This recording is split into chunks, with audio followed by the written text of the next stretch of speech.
I'm pretty sure a lot of people are going to disagree with me, but maybe there's a few people out there who might not. So I left a comment on YouTube and I got a few responses. I wrote, movie directors are overrated. And someone responded, what do you think makes a great movie then? And I gave him a list. And that's exactly how I think the order should go. Number one, the writer. Number two, the actors. Number three, cinematography. Number four, editing. Number five, score. And at the very bottom is the director. And he responded, honestly, though, I would say that actors are the most overpaid and overrated. If you have the best actors, it can save a film from terrible writing and director. Without a dreamer like Spielberg, those movies wouldn't have been anywhere near as impactful. He's calling Steven Spielberg a dreamer, which he is, but that dream has to start from the writer. So Steven Spielberg, from what I understand, he's mainly known for directing, not for writing. I'm pretty sure he's thrown in a few ideas here and there, or maybe written a few movies himself, but that's not his main title. So I will call him more of a visionary than a dreamer. He pictures it in his head what it could look like on the screen, and he makes it happen. Or at least he used to. He used to pick good stories. Now I don't know what's going on now, but we'll get to that later. And someone else said, actors are overrated. A great writer and director can make an average actor look great. You can be the greatest actor in the world, but the movie will be trash if the writing and directing is bad. That's very true, but it also works the other way around. So I replied, and this is true, the best lines come from actors improvising. Directors look like they're important, but they're not. Just look at Avatar. Now I bring up Avatar a few times here because how could you go from Aliens, Terminator, A True Lies? I mean, come on. James Cameron's past work, it's like flawless. And then you look at Avatar. Now, the only reason why it made so much money was because of the visual, the way it looked. But I can't name one character. I can't name one memorable scene or dialogue. It's just a weird movie that I've never met anyone who says, yeah, I can't wait for that movie to come out. I'm going to go see it twice or whatever. But somehow it makes $2 billion. Maybe overseas, people are way more excited for it. But I don't get it. How could that movie film creator make something like that in comparison to what it's done before? But that's what I mean, where directors don't really matter too much. But again, I'm going to get to that part a little later. And I said, directors can also make a great actor terrible. And I've seen that many a time. I've seen that. Like Dune Part 2, I can't remember her name, the girl, the main female character in that movie. She was really good in Dune Part 2. But man, she was terrible in that movie Challengers, which I was tricked into go watching. But yeah, that could happen too. And he says, true at times, but writing and directing are key in making a great movie. He's half right. I got a theory. I wish somebody would do it. I don't know if somebody's probably done it already, but I'm talking about a big studio film. Make a film without a director.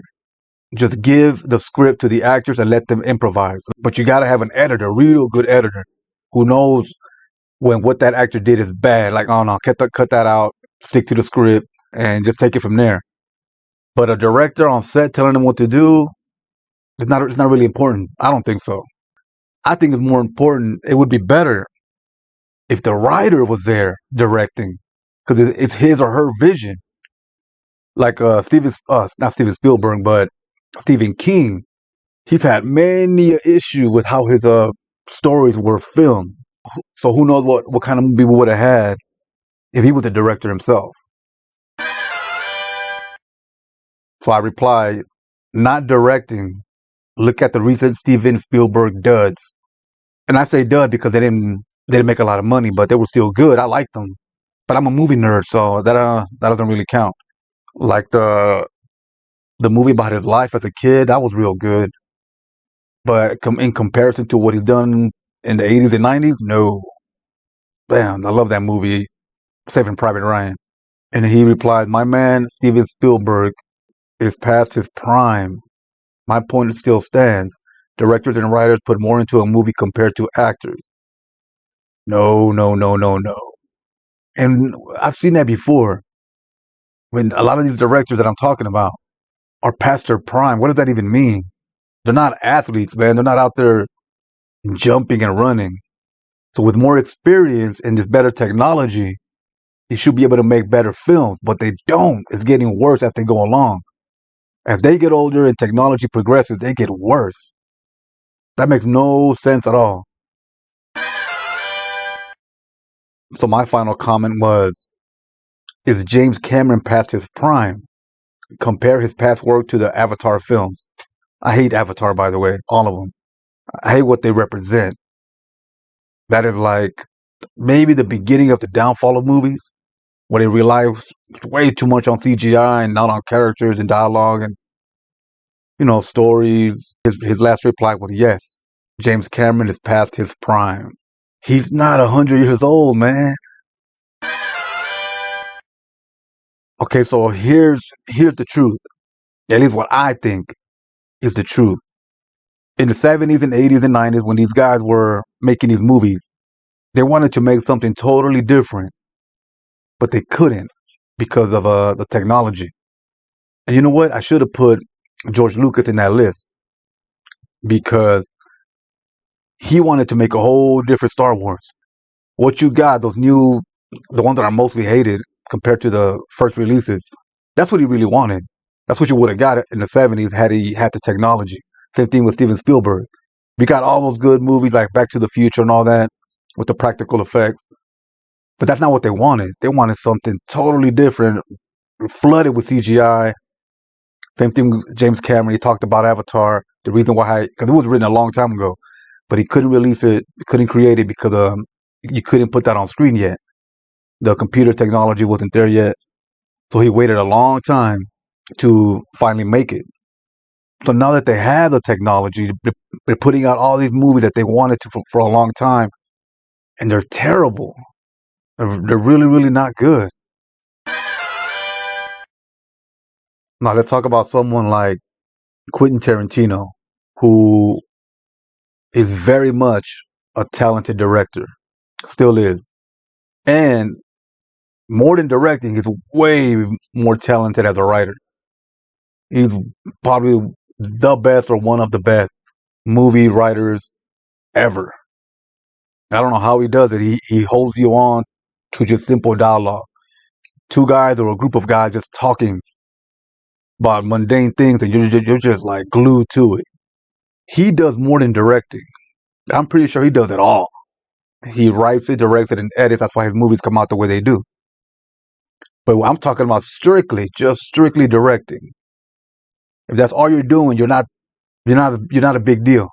If you're a factor, but you're at the bottom of that list of what it takes to make a real good movie. So let's talk about Martin Scorsese and The Irishman. Now compare that to his past work.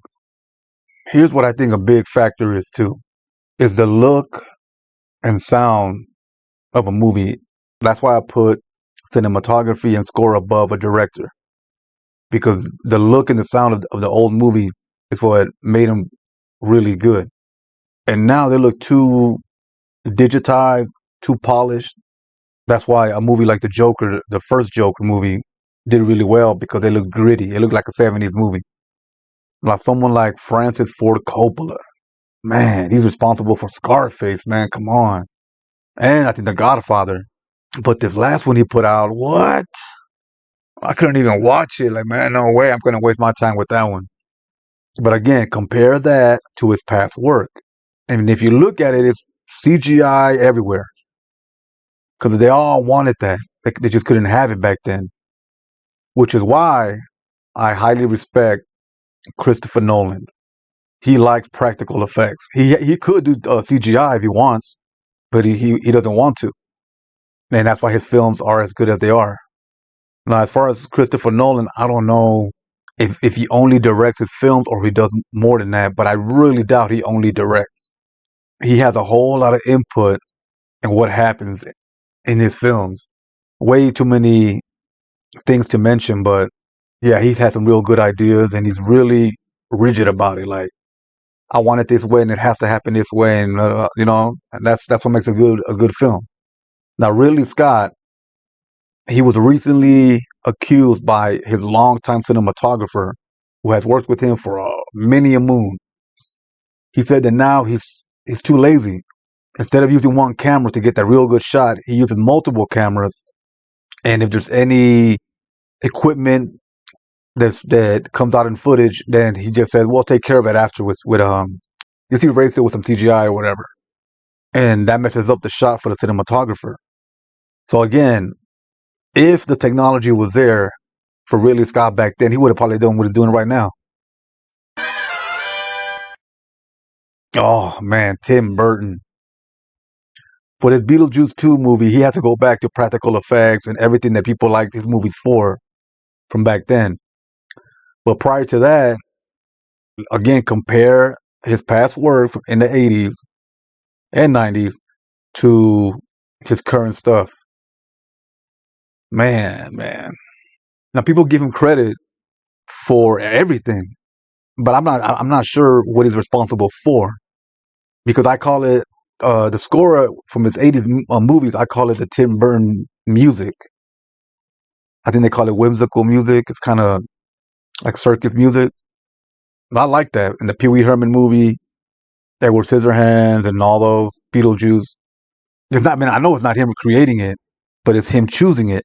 Cinematography, I don't think he does that, but maybe he explains what he wants to the cinematographer. But like I said, man, all those other people who work in the movies, they need a lot more credit, way more credit, especially the poor writers. Like, I like Braveheart, and no one, I bet most people can't tell you who wrote that movie. I know his name's Randy Wallace, because the dialogue in Braveheart is, man, top tier. The Terminator 2, probably one of my favorite movies of all time. Either Braveheart or Terminator 2. I can't decide sometimes. Most people can't tell you who wrote that movie. I can. It's a guy named William Wisher.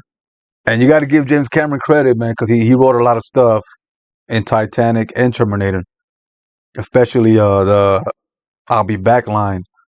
From what I read, Arnold Schwarzenegger wanted the Terminator to say, "I will be back," like a robot would, but James Cameron was like, "No." So that was a good decision right there. But that's more of a writing decision than a directing decision. But that was still good. So I'll give him credit where credit is due. But nah, I can't forgive those Avatar movies, man. Yeah, so that's my humble opinion as a fan. Go ahead and let me know what you think. I welcome your opinions, whether they're right or wrong. Don't get mad at me. Don't get mad at anybody else. Hopefully one day we'll go back to the glory days. I think we are, slowly. We'll get there. But yeah, go ahead. Let me know what you think, and I will catch you on the next one.